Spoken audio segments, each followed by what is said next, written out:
Hi there and welcome to Power Play. I'm Vashi Kapelos in Ottawa. Tonight, Canada Day tax cut. Canadians sent a clear message that they need to see improvements in their affordability. The Prime Minister promises your taxes will drop on July 1st at his inaugural cabinet sit-down. In moments, we're going to talk to Finance Minister François-Philippe Champagne about that and then get opposition response from Conservative MP John Brassard. Plus, can the new Prime Minister deliver on pipeline promises? I personally feel he's going to move quick, but we all have to move quick. I just think it's important for the Prime Minister to respond to the current moment and ensure that these big job-creating economic projects can move forward. The Prime Minister told this program yesterday he wants to get going on cross-Canada natural resource projects. Our front bench is set to size up the supporters and roadblocks he could face along the way. Speaking of which, Carney versus his cabinet. Will I support building a pipeline? Yes. There are no companies that are saying that they want to build an east-west pipeline. Is this a signal from you that you don't think housing prices should go down? You would be very hard-pressed to make that conclusion. Delivering that. No, I think that we need to deliver more supply. Are differences of opinion an asset or liability at the cabinet table? We're going to dig into that coming up on the program in just a bit. First, though, We promised a middle-class tax cut leading to over $800 of savings for two-income households. We're acting today on that so that by July 1st, as promised, that middle-class tax cut that will reduce taxes for the 22 million Canadians who pay federal income taxes, that tax cut will take into effect. It's my pleasure on behalf of the Cabinet to sign this order to deliver that tax cut. François-Philippe Champagne has his first assignment as Prime Minister Carney's finance minister, get a tax cut through Parliament before July 1st, reducing the lowest marginal income tax rate from 15% to 14%, something the government says would save dual-income families up to $840 a year. It's a campaign promise that the Prime Minister wants quick action on. How will the Liberals pull it off? Minister Champagne is live with us in studio to talk about that right now. Hi, Minister. It's great to see you. What a pleasure. Congratulations on your new-ish role. I know you were assigned it before the campaign, but you retained it. Really. Thanks for making the time. I do have some questions on that tax cut in a second, but first I want to just get some clarity. There were a lot of questions to you today outside of cabinet about whether there's going to be a budget or not. Right. I want to ask you explicitly, will there be an actual budget in 2025? There will be a fall economic statement when we're coming back. And what I said is that we need to go in the logical order. So you just said it very well. This is a flagship promise from the Prime Minister. So the first assignment, the first thing coming out of the first cabinet meeting is the middle-class tax cut. This is going to affect 22 million families or 22 million people in this country. This is very significant. And this is the first thing we're going to be doing. The second thing, you have a throne speech because we just started the legislature, so we need to do that. And when we're coming back in the fall, there'll be a substantive fall economic statement where we're going to take into account of what has happened and provide clarity, transparency to Canadian. And I've said it again when I was doing that. I want to be prudent. I want to provide stability, predictability. And you would agree with me, we live in a very unpredictable world in terms of the macroeconomic picture we're having. Next week, I'm going to be hosting the G7 finance minister with the central bank governors. We're going to try to look into that a bit. So by then, we'll have a better understanding of these macro trends that could have an impact on the Canadian economy. But in the meantime, we're going to do what matters to Canadians, reduce their taxes, have the throne speech, and then when we're back, we'll have the fall economic statement. Are you sure, though, with all due respect, Minister, that Canadians had the impression that transparency and clarity would be delayed until the fall? I think the Prime Minister in particular campaigned on being straight with Canadians about how all of the stuff he is promising to do would actually unfold. And there are big questions. For example, your platform didn't even include the potential impact of, or the economic impact of, a trade war with the United States, some of which we're already feeling. You've made very specific promises on the spending side, for example, around government operations that don't appear to add up by any outside analysis I've seen. Like, don't Canadians deserve to know sooner rather than later how you're going to do what you've said you're going to do? As soon as we can. Like I said, the first order of business, reduce tax for Canadians. That's the first order of business. And like you said, passing that to Parliament before recess is already something we'll have to work with other party to make sure that we have. But I say we have received a mandate from Canadians to be bold, to act for them, and I'm sure parliamentarians will take that into account because this is having the back of Canadians at the time, which is difficult for them. Affordability is the first thing that Canadians have been talking to us, apart from the tariff war with the United States. Then what I'm saying is that you need a throne speech. And there'll be no surprise. My point is that we've been telling Canadians what are the priorities of this government. Very simple. We're going to fight the tariffs from the United States. We're going to grow the Canadian economy in one economy. We're going to diversify our economy. We're going to invest in our military. We're going to invest in infrastructure. We're going to invest in housing. So the frame and the priorities that have been set are going to be the same. What we're saying is that you need to go in logical order. The first thing is that you need to have the tax cut for the middle class. That's the first thing we promise and we deliver. The second thing, the throne speech to set the priorities. That's how our parliamentary system works. And then when you're back, you have the fall economic statement, which is going to be substantive. So you're going to provide a picture with more certainty, more transparency. And I've said to the folks, I want to be very prudent. This is going to be the hallmark of this government. We're going to be prudent because by then we'll have a better assessment of all these external risks that we need to take into account to provide the best picture to Canadians so they see the fiscal framework under which we're operating. But the priorities that the Prime Minister have said will remain the same. So that's why I'm saying we've been engaging with Canadians across this nation for weeks, if not months on that. So they know what we intend to do, how we intend to do, and now they're seeing how fast we can do them. But I think the missing piece of that puzzle is, will you actually do it? And how are you going to pay for it? And the reason so for example, for the fall economic statement, I take your point that it's going to be more thorough. But I remember your predecessor, Chrystia Freeland, instructing us many times, this is not a mini budget. This is just an update on where finances are concerned.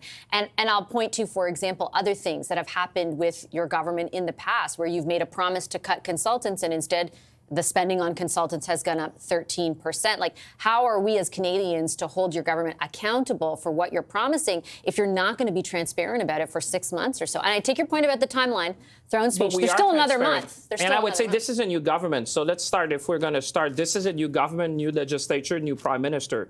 So the direction is very clear. He's been But you're still the finance minister. Yeah, I'm still the finance minister. And I would say the world has changed also in 6 weeks. So Canadians understand that. And my objective to them is to provide them the best picture of the financial account of Canada, to be prudent. I mean, you'll hear me use that word more and more. Prudence, in a very... What does it mean? Well, prudent is that you take as much information as you have to make sure you provide them with the best possible picture. That's why I said when we're going to come back in the fall, we're going to be in a position to provide them with a fiscal update, which are going to be substantive. And like I said, there will be no surprises because, the way normally I would agree with you that, the calendar year is quite different this year because we had an election in April. And that changed a bit the calendar of how things normally happen in Canada.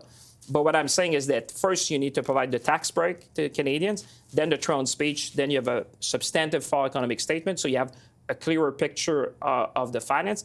But what I'm saying is that there will be no surprises in that because we have already outlined in pretty much details during the campaign exactly how we're going to do it. And we're going to reduce the operational spending. We went from 9% to 2%. We're going to say then we can invest more. So no, spend less, invest more. I mean, those are the type of things you'll see. But at that time, we'll be in a position to provide a picture Again, to I have to respectfully challenge how transparent you were during the campaign. And I would highlight two things there. The first being that spending from going down from 9% to 2%. Yes, you've outlined how much less you're going to spend, but the math isn't made clear. You're going to cap the public service. I don't know if that means the number of public servants or the $65 billion a year payroll.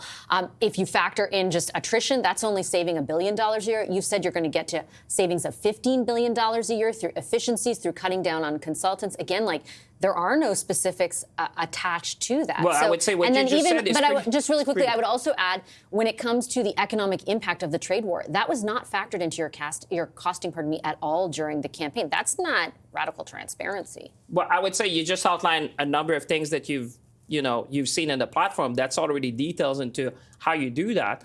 What I'm saying is that because of the way the calendar year worked this year with the election, it just makes sense to do the first thing first, which is to have the back of Canadians. So for me, putting all our efforts to pass this tax breaks for Canadians, for me, it's priority number one. Because folks who are watching at home have said, give me the tax break that I need now. This is what I've been asking. This is what we campaign on.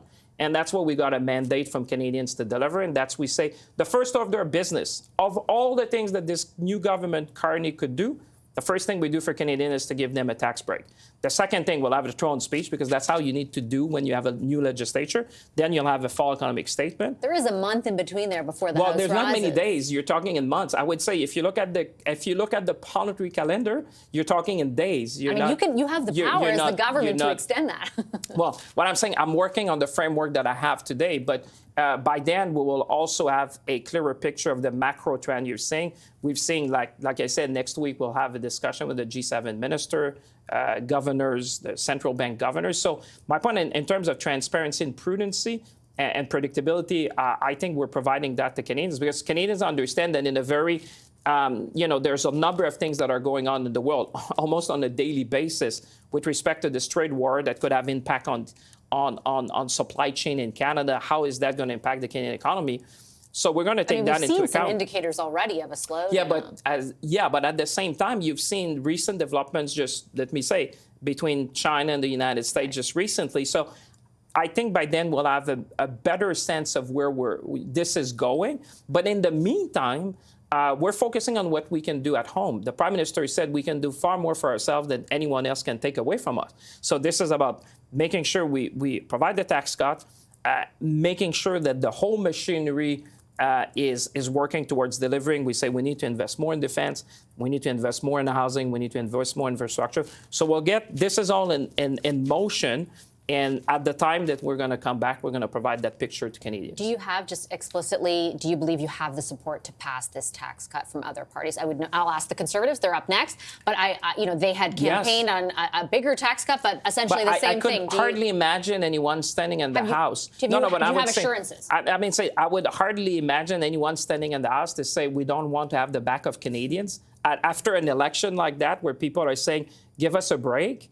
And you have someone standing in this House, I'd like to see their face on TV, to say, I'm standing against providing a tax break to Canadians at the time they need. Does that mean you assume the support? You don't know for sure you have it? Well, I would say, I would be surprised, and I'd like to see the face of the people who would say that they are not willing to support the government in helping Canadians at a time of need. With this kind of uncertainty, the thing, let's not forget, Vashi, the first thing that we've seen, and this all uncertainty, unpredictability, it's affordability. That's a daily issue. It's a weekly issue. It's a monthly issue for folks. So, remember that the median income in this country is around $37,400. So when you provide a tax cut like that to 22 million people in this country, this is significant.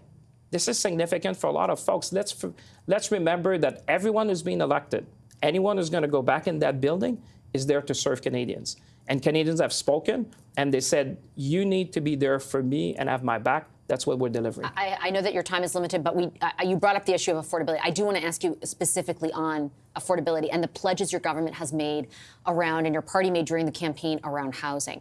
Today, the new Minister of Housing, Gregor Robertson, in response to a question about whether home prices need to go down in order to make them more affordable, said no, that the government instead needs to focus on increasing the supply of affordable homes. The day before, the Prime Minister had a different stance that essentially, conceded, the housing prices, in not so many words, would be. Why would you think we would think differently, that housing prices need to go down? Which is it? Well, to be honest, I've learned one thing in politics. Be mindful of commenting on things you've not seen. So I've not seen the comments of Gregor today, the new minister, or what the Prime Minister. What is your view as the finance minister? Do home prices need to go down? Well, you need to do both. You need to increase the stock, which will also have an impact on prices, I would say, because that's the thing. In a country like Canada, with the landmass we have, we should vastly increase the stock, which has been a problem, which is not just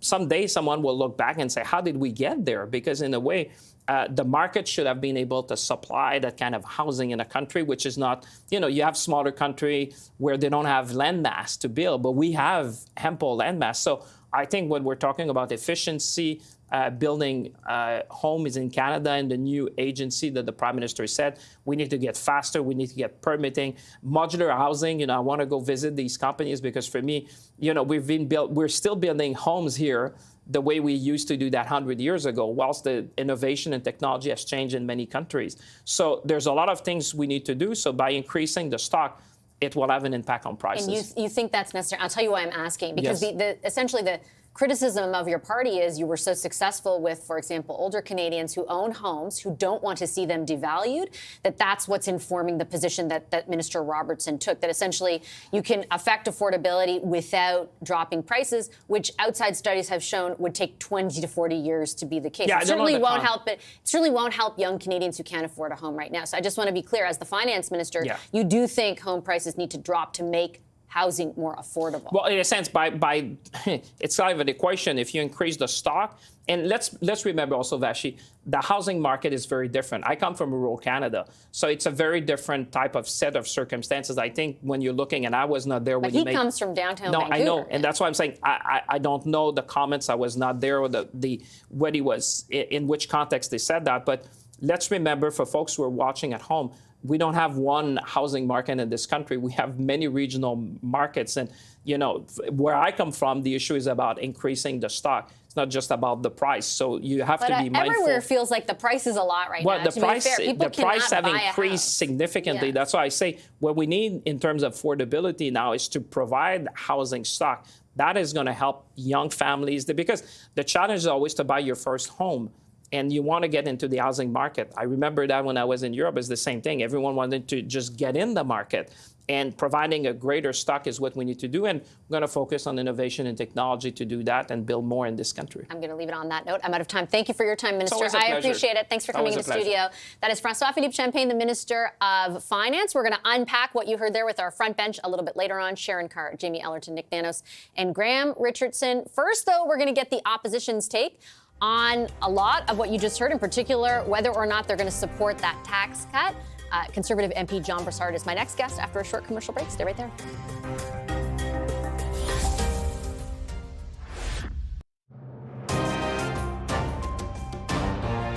Canadians sent a clear message that they need to see improvements in their affordability. We promised a middle-class tax cut leading to over $800 of savings for two-income households. We're acting today on that. We're acting on affordability as we look to build out this economy. It's my pleasure on behalf of the Cabinet to sign this order to deliver that tax cut. Prime Minister Mark Carney setting a July 1st deadline to lower income taxes in this country, his first move since winning the election 2 weeks ago. And as we heard in our exclusive sit-down with the Prime Minister on this program yesterday, he insists he wants to move quickly on other platform promises as well. What are opposition parties planning to support or oppose? With me now to answer that question is Ontario Conservative MP John Brassard. Hi, Mr. Brassard. It's good to see you. Thank you for making the time. Vashi, good to be with you. I'm sorry I can't be with you in person. No worries. Hopefully when the House resumes, we'll be able to see you. I wanted to start off on the question of the middle class tax cut that the Liberals promised during the campaign. Your party, as I noted to the minister a few minutes ago, also proposed a tax cut. It was actually bigger in size, but similar in form. Is this something that your party will support when it makes its way, into the Parliament? Well, we're going to have to see what's in the Ways and Means motion, Vasi, which the finance minister indicated today is the manner in which he's going to be proposing this tax cut. If it is indicative of what the prime minister has said and what the finance minister has said, we'll have to look at it. You know, Ways and Means motion can have many things, could have poison pills in there that causes the opposition to question the intent of the government. A couple of other affordability measures that we'd like to see, obviously an indication that the consumer carbon tax and the industrial carbon tax will be scrapped. We haven't seen that at this point. The capital gains tax is still an issue for many people. I know the government has said that they're not going to increase the capital gains tax, but that's something that I'd like to see if and when this Ways and Means motion is put before Parliament. Are there negotiations underway between your party and the Liberals to work and move forward on some of what you just laid out? Because I think what you did just lay out are areas where both parties had come to agreement from a policy perspective. Yeah, there's no question that affordability was the top issue coming out of this election.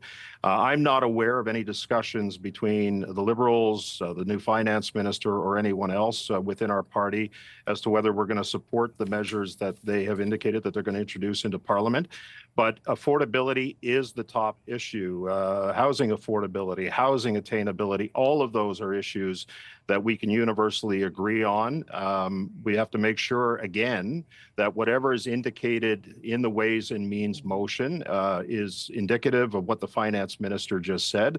If it is there, then I see no reason why not to support it. But if they put some poison bill or they don't include some of the other measures that I spoke about, particularly the consumer and industrial carbon tax, that may be subject to negotiation between the parties as we move forward. But affordability is the top issue. And of course, we heard today that there's not going to be a budget, Vashi, until the fall, which means that Parliament will have not had a budget since the fall economic statement. And that's a critical element to any discussions that go forward. What do you mean by critical element? Like you'd like to see one before you can advance discussions on other things around affordability? Well, the prime minister said, he said for several years, and he said throughout the course of the campaign that, plan beats no plan. We want to see the plan. You'll recall back in the fall when they introduced the fall economic statement, it was a bit of a fiasco. The finance minister didn't even present it. It was just tabled in Parliament. There was no debate. There was nothing on the fall economic statement.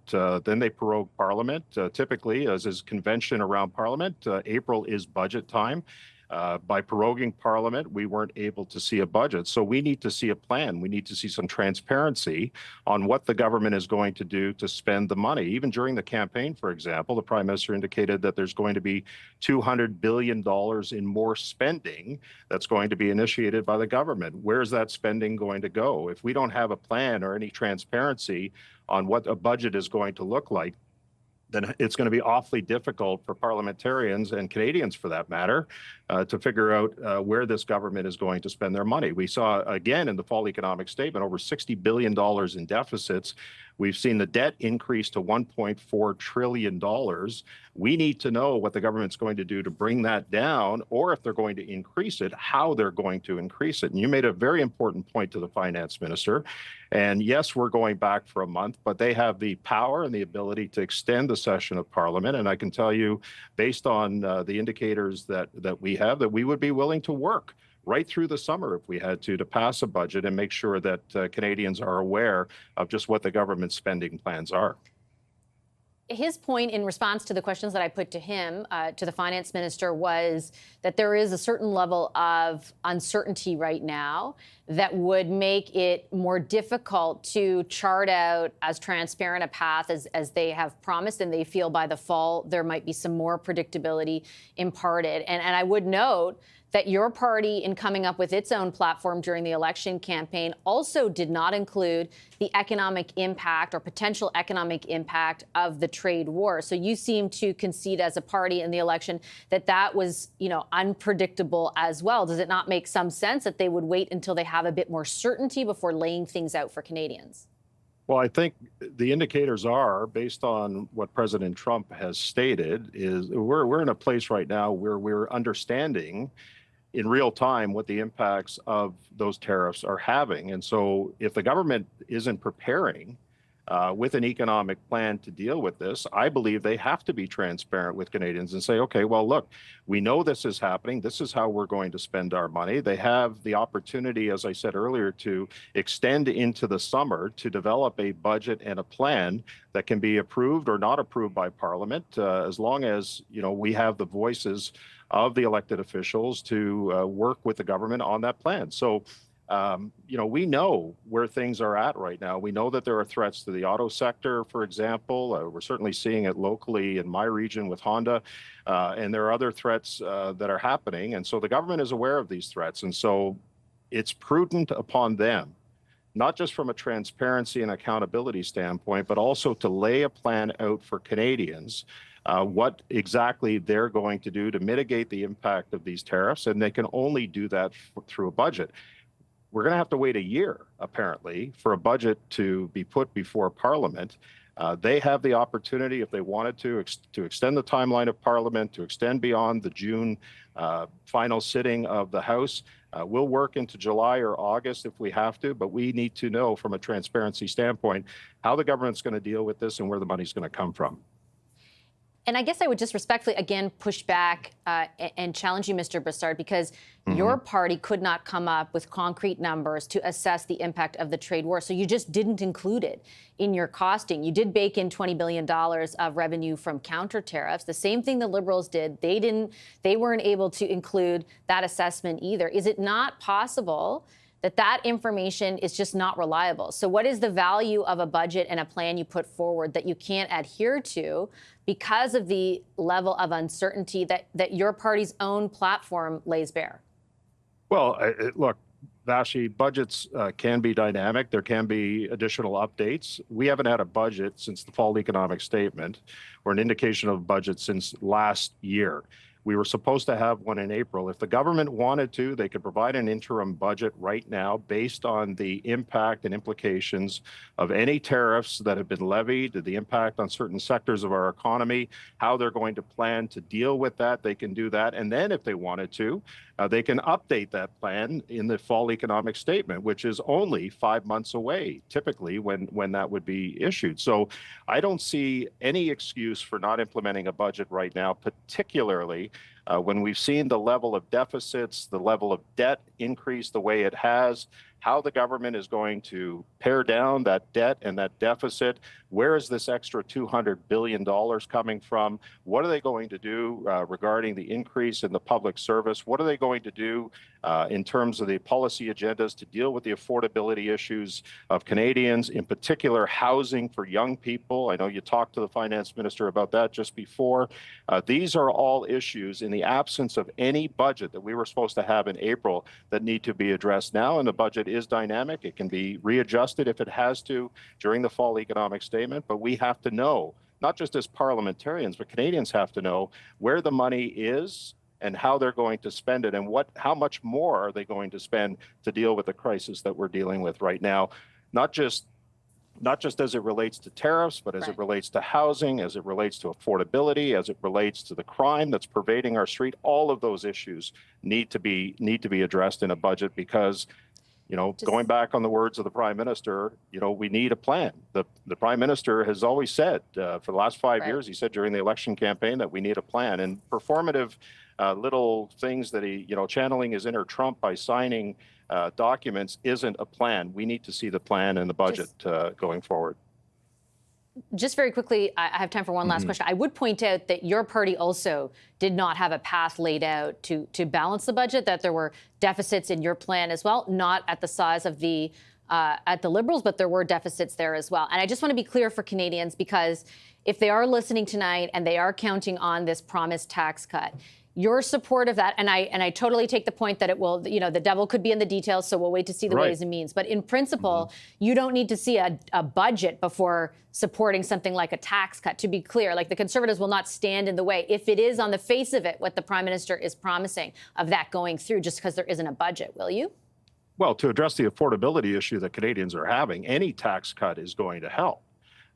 So I can't say with any certainty, and I hope you can appreciate this, and I hope anybody watching can appreciate this, that in the absence of seeing what the motion says, because look, I've been here almost 10 years. I've seen poison pills by this government put into motions to specifically not allow the opposition parties to support it. If on the surface it's a tax cut that addresses affordability issues in a real and substantive way, that could include, in my opinion, or should include, in my opinion, the consumer carbon tax, a removal of that, the legislation, the industrial carbon tax, paying businesses back what they're owed with respect to the carbon tax rebate, and an indication of the capital gains being kept at 50%. Those are all things that of course, given the backdrop of the affordability situation that's happening in this country, I mean, we ran on a platform that would include many of those things. And so I would say that, on the face of it, if it's an indication of what the government is saying, without that poison pill, without trying to embarrass the opposition, and in fact, really working towards making life affordable for Canadians, then it would be foolish for me as an MP and foolish for anybody else not to support that. But again, the devil is in the details here, and so I'd have to see that motion before I can commit to anything at this point. I think that's just prudent on our part. Okay, I'll leave it on that note. Mr. Brassard, Okay. a pleasure. Thanks for making the time. Thanks, Vashi. Good to see you. You too. Ontario Conservative MP John Brassard there. Coming up, pipeline pledges. Prime Minister Mark Carney told us he's open to a pipeline if there's consensus for one. But what challenges could he face within his own cabinet to get that done? Our front bench, Sharon Carr, Jamie Ellerton, Nick Nanos, and Graham Richardson are here next to talk about that. Stay right there.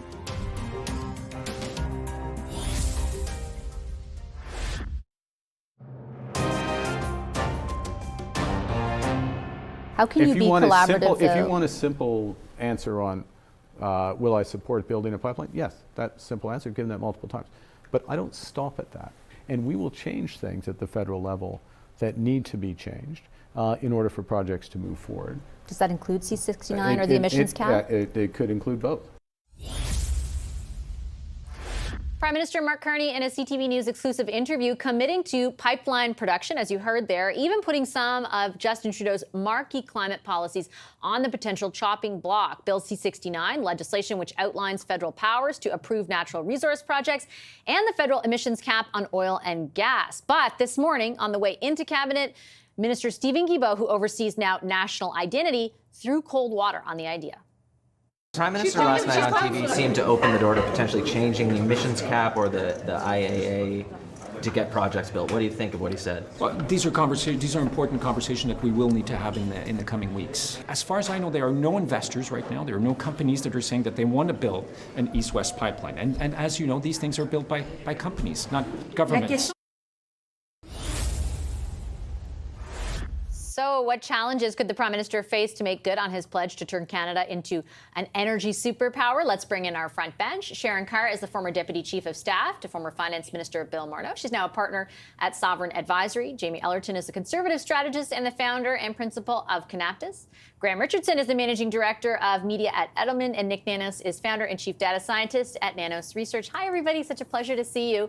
Nick, I got to ask you, like it took 12 hours or something for Minister Guilbeault, who used to helm, most famously or infamously environment, to kind of throw cold water on what the Prime Minister was pretty explicit about in our interview. What do you take from that? Well, I think obviously if you're a Liberal cabinet minister under Mark Carney, you feel comfortable enough to voice your views, even if your leader, who happens to be the Prime Minister, who brought the Liberals back from their deathbed, disagrees with you. So it'll be interesting to see, what other cabinet ministers have to say, and how Mark Carney, his leadership style, which is obviously very different from the previous leader, Justin Trudeau. It's not new, Graham, to have different views on whether or not there should be more pipelines around the Liberal cabinet table, right? We saw that certainly during the Trudeau era. We're not sure exactly what the balance is in this one, but we do know more, I think, explicitly where the Prime Minister stands than we did with Prime Minister Trudeau. Does that make a difference? I think it does make a difference, but the most important minister is the Prime Minister.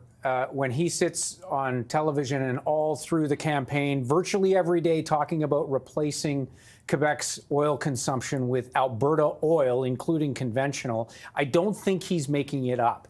The Conservative story on Mr. Carney is very Roger Daltrey. Meet the new boss, same as the old boss, right? You like that? Yeah, that's good. So, and the Liberal story is, no. I am not Justin Trudeau. I'm going to run this my way. So I think allowing ministers to say what they want to say, Guilbeault's comments aren't nearly as important as Mark Carney's. And I don't think he can just, as you know, I know why you were asking those questions. You're hearing from Alberta that these are a bunch of leave it in the grounders yet again. And to be fair, he wrote a book where he wasn't let's drill, baby, drill. No, that's right. That's right. And so I think it's a legitimate question, but I think he has been also quite clear that this is a new approach, including, and that pipelines are a possibility. And Guilbeault's right. You do need the private sector to build a pipeline. But well, not if it's TMX. Not if you're true. Well, they started it and then he bought it, Just right? a little bit pricey at $34 billion. Sharon, you advised former Finance Minister Bill Morneau during the whole TMX stuff. How big of a deal do you think it is that there is not consensus around the cabinet table, that you have Minister Guilbeault saying that? Does it ultimately sway what the Prime Minister does one way or the other? No, I don't think it's going to be a shocker to anyone that Minister Guilbeault's perspective on pipelines hasn't shifted overnight. And as a very pro-oil Liberal who will tell you, drill, baby, drill, I got to say, Prime Minister Carney was very clear during the campaign. He was extremely clear when he said he is willing to look at projects that are nation building, and pipelines are nation building projects. We've heard Premier Legault not too long ago say that the social license and acceptance in Quebec is starting to shift, and a lot of this has to do with what Donald Trump has done and built this unity in Canada. So Mr. Guilbeault can do whatever he wants, say whatever he wants, but at the end of the day, Prime Minister Mark Carney is the one who's going to make the final decision. And, you know, he might vote against it, he could vote for it, but it doesn't matter because we're in a different time, we're in a different place, and sometimes you have to adapt your policies. And if it means we got to do some drilling, let's do some drilling. Do you think, Jamie, it is all that different? I take Sharon's point certainly around public opinion or popular opinion around pipelines.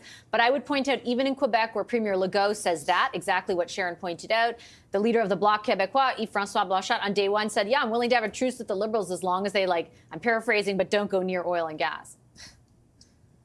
Yeah, I think there's obviously going to be a gulf here. I think if you look at where Mark Carney started his public profile back in January to where he is now, on this very show, Vash, used to say Mark Carney campaign was not as strong as Mark Carney on a microphone. And I think he's very quickly grown into the role. I watched his sit down with you yesterday. And this is a man who was answering questions in a level of specificity and engaging with questions in a way that we've not seen from political leaders in quite some time.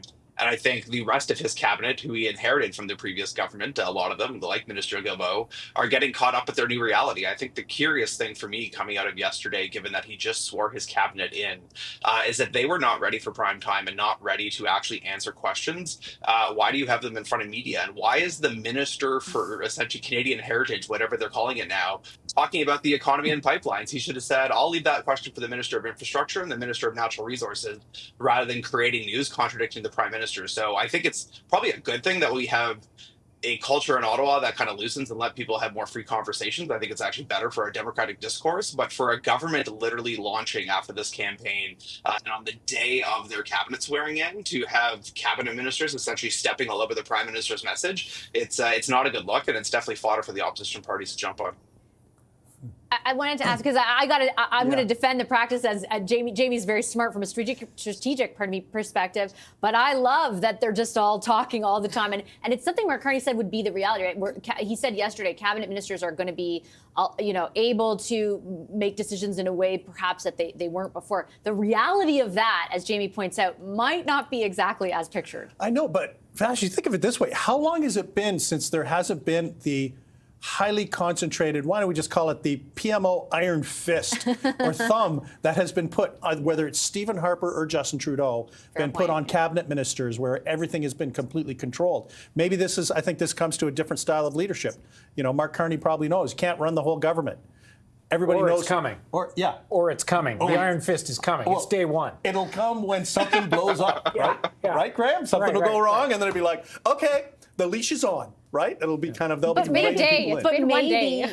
Yeah, it's been a day. And Graham, I'll give you the last word on this. Like, maybe I guess the question is there space? Is there the media environment for that difference, those kinds of contradictions without us immediately going to, well, that person needs to get kicked out of cabinet or that, like, I'm very curious. I don't know the answer to it, but it'll be interesting.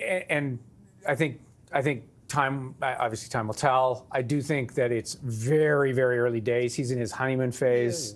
And I think that if I'll put it this way, if it gets in the way of actually doing something to demonstrate he's the new boss, the old control will come back in a nanosecond. Wouldn't it have been funny to be in that meeting with Guilbeault saying, congratulations, you're the minister responsible for Canadian identity? Yeah. Right? Like, come on. Okay. Yeah. What about pipelines? I got to take a quick break, but everyone is sticking around. We've got a lot more to talk about as we are just a few weeks away from Parliament resuming, and we got some indications today of exactly how it will, what bills are going to come right away, and the fact there won't be a budget. We're going to talk about that next.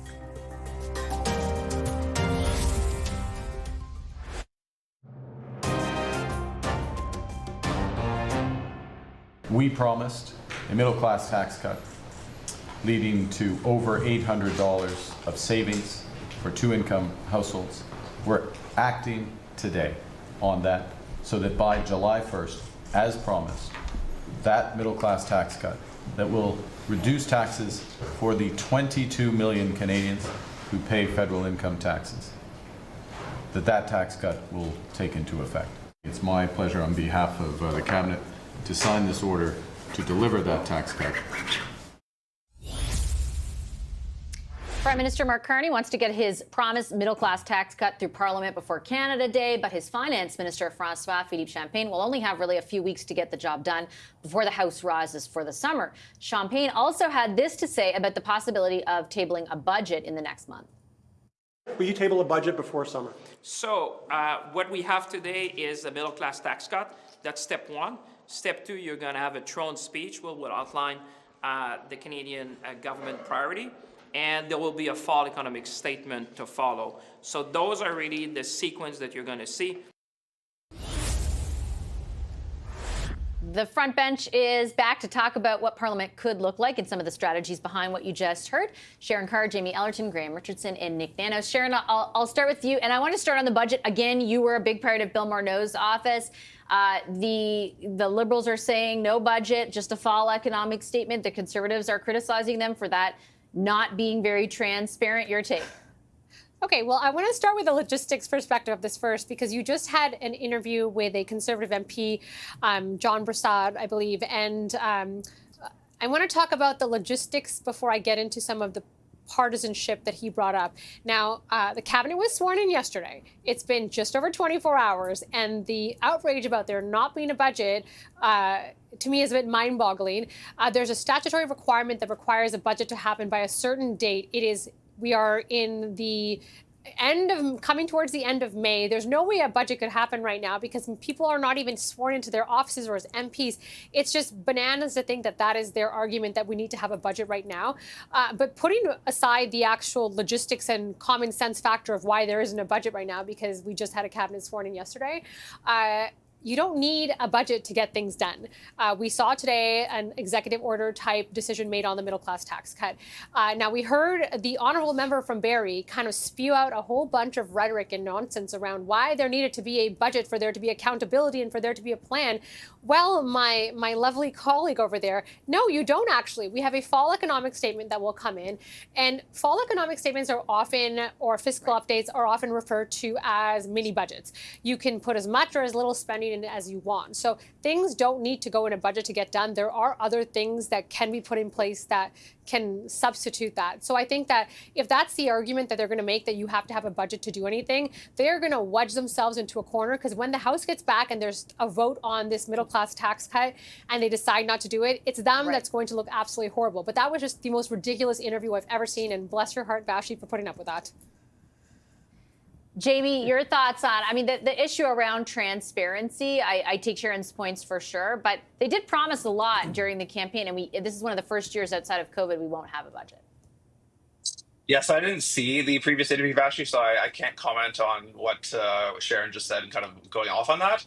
But I would say it's kind of sounds to me like a curious misstep for this government. I get it that you're not going to have a budget ready next week, but Parliament hasn't been sitting for 6 months. There's a massive Department of Finance, and there's a team there that is constantly preparing these things and looking for options and what is there. So I don't see why this government couldn't extend the spring session and sit into the summer to get a budget passed. They don't want to, because it's not going to be politically expedient. They know the numbers are going to change, as they knew they were going to change when talking about the tariff response was going to be in the middle of the winter. And so it sounds like they would rather kick a political football down the road so they don't have to pin the number on the donkey to be held to account to later. They want the headline of a middle class tax cut. I suspect the Conservatives are going to support that because they actually campaigned on an even larger one. But the actual day-to-day machinery of government and how money flows and how it's getting out the door, Treasury Board's role and how it's being allocated, and accountability for how money has been spent is a huge function of what legislatures do in Parliament. And by denying Parliament that capability, it's essentially going to be a PMO knows best kind of approach to this. And I would just go back. I mean, I suspect Sharon was in Minister Morneau's office when they decided to punt on not having a budget in the early days of COVID. And that caused a lot of political uproar and a political headache for the government. We had to do that. And so I see we'll see how this one plays out politically. Right now, it's an Ottawa story. Yes, the middle class tax that's going to be there. I want to get but I think there's more there. Can I say one thing really quickly? No, Sharon, sorry. I honestly have 3 minutes. I got to get the other two panelists in. My apologies. I think I'm going to split the difference, Graham. A little column A, a little column B. I think logistically it is a challenge. They could sit longer, but it is, I think what Sharon says is correct about logistics. I think Jamie is also correct that there's a political imperative not to lay it all out right now either. Yeah, nice down the middle. I'm the same way. And it is a very inside story, I think. It's important. I think budgets are important. I like budgets. I liked covering them because you got to see the guts of government. At the same time, I'm not making apologies for them, but you count the leadership race and the election and the cabinet and the Pope and the King, and like there's a lot going on here, and just throwing out a budget, they could be accused of being reckless and not really being serious about it. And how real are those numbers? But they'll take the fire for it. It's early days. How much fire will they take? I'm skeptical whether it's going to be intense. Come on, like if the shoe was on the other foot, do you think the Conservatives would be focused on introducing a budget as opposed to a tax cut to Canadians? This is well, you can do both. And the Conservatives in 2011 did, a month after the election, introduce a budget. But this is, I think this is trap number one that the Conservatives have fallen into. Because the Conservatives are talking about process. Can I tell you something? Canadians don't care about process. They want a tax cut, right? And I'm sure the Liberals will be happy for the Conservatives to continue talking about the process and why don't we have a budget and why are we doing all these other things, and then the Liberals are going to monomaniacally keep saying we're delivering a tax cut to middle class Canadians and everybody's going to get it, and yes, we'll get to the budget when it's necessary. So I think this is a win for the Liberals and the Conservatives. It's like bringing a knife to a gunfight. Oh, we don't like the process. Like, come on. Okay, I lied. I actually have a minute, so I can split 30 seconds between Jamie and Sharon. Sharon, go. You got 30 seconds. Well, I feel like Nick just said it all for me. But listen, there is so much that is going to be done. And I know the Conservatives want to talk about getting a budget out there. But if we even go back and look at the Conservatives' platform and look at where they were going for, their entire platform was planned based on unicorns and butterflies and amazing situations, whereas the Liberal platform actually looked at the worst case scenario with tariffs. So now let these ministers come into place. No, it didn't. Let them come into place. I love you, but it didn't. Let them come into place and get their mandate letters out and decide how they're going to do it. We might not all agree on the platform and how it did it, Vash, but it's not as bad as the Conservative platform.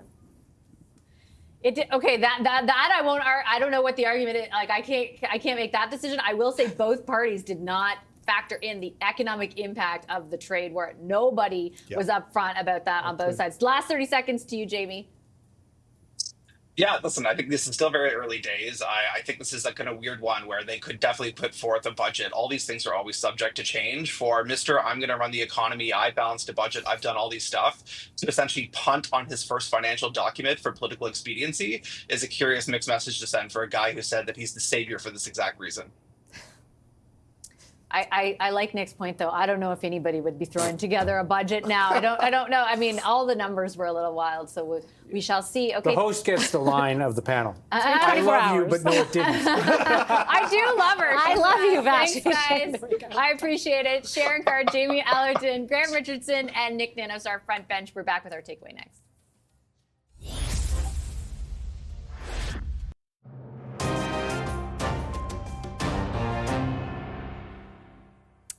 We are going to have a lot more coverage ahead this evening of Prime Minister Mark Carney's new cabinet and his promise, of course, on day one of Parliament returning to introduce a middle-class tax cut.